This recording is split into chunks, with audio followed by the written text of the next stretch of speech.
సారథి portal సతాయిస్తుంది. Driving licence slot booking చేసుకునే వారికి చుక్కలు చూపిస్తుంది. ఈ సమస్యను పరిష్కరించలేక రవాణా శాఖ అధికారులు చేతులెత్తేస్తున్నారు.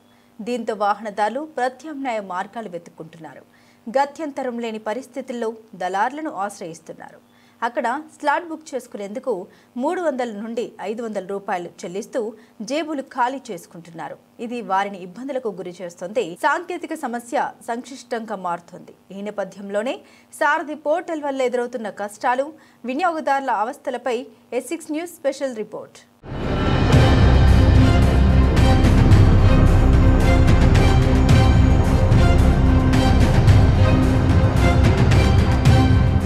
వెహికల్ లైసెన్స్ పొందేందుకు గతంలో తెలంగాణ సర్కారు citizen friendly service in transport CFST సాఫ్ట్వేర్ను ఉపయోగించేది. కానీ ఇటీవల కేంద్ర ప్రభుత్వం తీసుకొచ్చిన వాహన సారథిలో రాష్ట్ర రవాణా శాఖ కూడా చేరింది. ఆ పోర్టల్నే వినియోగిస్తుంది. అదే ఇప్పుడు సమస్యగా మారింది. పోర్టల్ ప్రారంభమైనప్పటి నుండి సాంకేతిక సమస్యలు వేధిస్తున్నాయి.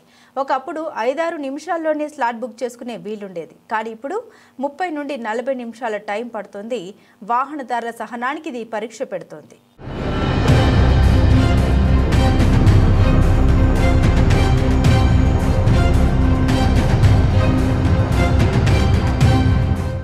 సారథిలో స్లాట్ బుక్ చేయాలంటే చికాకు పుడుతోంది. ఎక్కువ టైం తీసుకోవడంతో పాటు OTPలు సరిగ్గా రావడం లేదు. ఎన్నిసార్లు ట్రై చేసినా ఇదే ఇష్యూ ఎదురవుతోంది.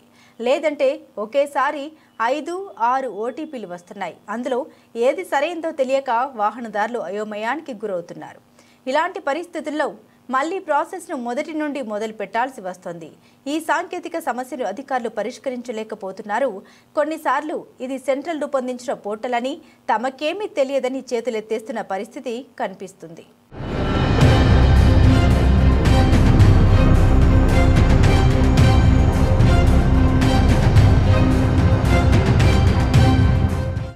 ఇక కొంతమంది citizen friendly service in transport విధానంలో లెర్నింగ్ లైసెన్స్ పొందారు. వాళ్ళు సారథి ద్వారా పర్మనెంట్ లైసెన్స్ తీసుకునేందుకు నానా తంటాలు పడుతున్నారు. CFST నుండి లెర్నింగ్ పొందిన వారి వివరాల్ని కేంద్ర ప్రభుత్వ పోర్టల్తో లింక్ చేయకపోవడమే దీనికి కారణమని తెలుస్తోంది. ఇదే కాకుండా సారథిలో లెర్నర్ లైసెన్స్ ఎగ్జామ్లో ప్రతి 3 ప్రశ్నలకు ఒకసారి క్యాప్షన్ ఎంటర్ చేయాల్సి వస్తుంది. ఇది వాహనదారులకు క్లిష్టంగా మారింది.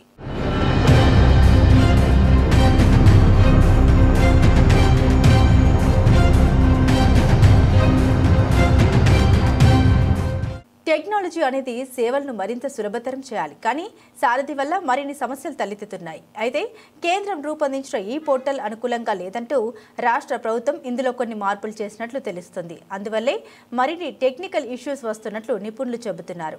ఏది ఏమైనప్పటికీ చివరికి వాహనదారులు మాత్రం నానా తంటాలు పడుతున్నారు.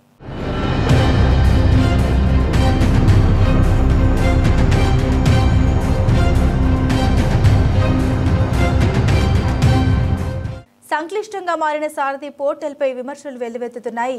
దీంట్లో తలెత్తే సాంకేతిక సమస్యల్ని త్వరగా పరిష్కరించి లైసెన్స్ జారీ ప్రక్రియ సజావుగా సాగేలా చూడాలని వాహనదారులు డిమాండ్ చేస్తున్నారు. ఆ దిశగా చర్యలు తీసుకోవాలని చెబుతున్నారు.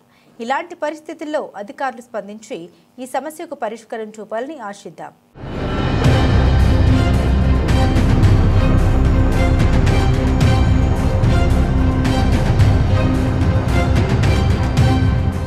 ఇది ఇవాల్టి స్పెషల్ రిపోర్ట్. ఇలాంటి మరిన్ని అప్డేట్స్ కోసం మా ఛానల్ని వీక్షించండి. అలాగే సబ్స్క్రైబ్ చేసుకోవడం మర్చిపోకండి.